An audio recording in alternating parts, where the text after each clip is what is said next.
حدثنا مسدد قال حدثنا أبو عوانة عن أبي بشر عن سعيد بن جبير عن ابن عباس رضي الله عنهما قال: انطلق النبي صلى الله عليه وسلم في طائفة من أصحابه عامدين إلى سوق عكاظ، وقد حيل بين الشياطين وبين خبر السماء، وأرسلت عليهم الشهب، فرجعت الشياطين إلى قومهم فقالوا: ما لكم؟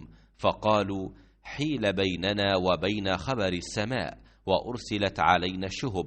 قالوا: ما حال بينكم وبين خبر السماء إلا شيء حدث، فاضربوا مشارق الأرض ومغاربها فانظروا ما هذا الذي حال بينكم وبين خبر السماء.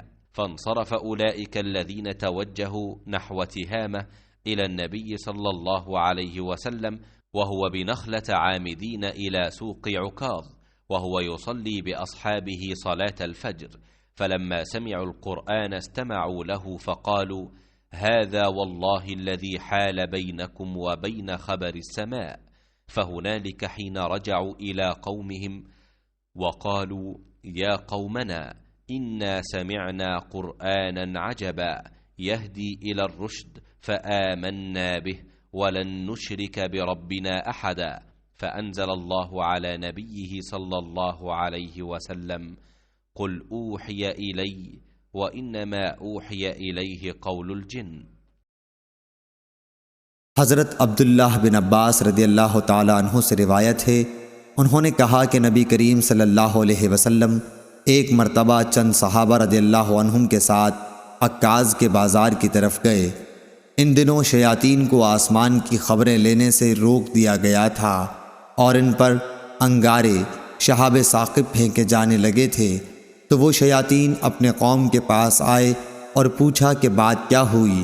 انہوں نے کہا کہ ہمیں آسمان کی خبریں لینے سے روک دیا گیا ہے، اور جب ہم آسمان کی طرف جاتے ہیں تو ہم پر شہاب ثاقب پھینکے جاتے ہیں۔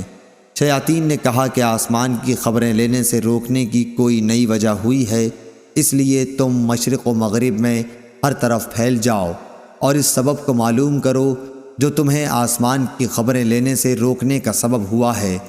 وجہ معلوم کرنے کے لیے نکلے ہوئے شیاطین تہامہ کی طرف گئے، جہاں نبی کریم صلی اللہ علیہ وسلم عکاظ کے بازار کو جاتے ہوئے مقام نخلہ میں اپنے اصحاب کے ساتھ نماز فجر پڑھ رہے تھے۔ جب قرآن مجید انہوں نے سنا تو غور سے اس کی طرف کان لگا دیے، پھر کہا: اللہ کی قسم یہی ہے جو آسمان کی خبریں سننے سے روکنے کا باعث بنا ہے۔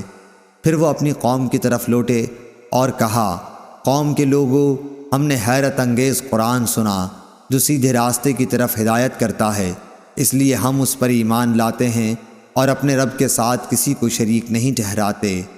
اس پر نبی کریم صلی اللہ علیہ وسلم پر یہ آیت نازل ہوئی: قل اوحی الی، آپ کہیے کہ مجھے وحی کے ذریعے بتایا گیا ہے اور آپ پر جنوں کی گفتگو وحی کی گئی تھی۔ صحیح بخاری حدیث نمبر 773۔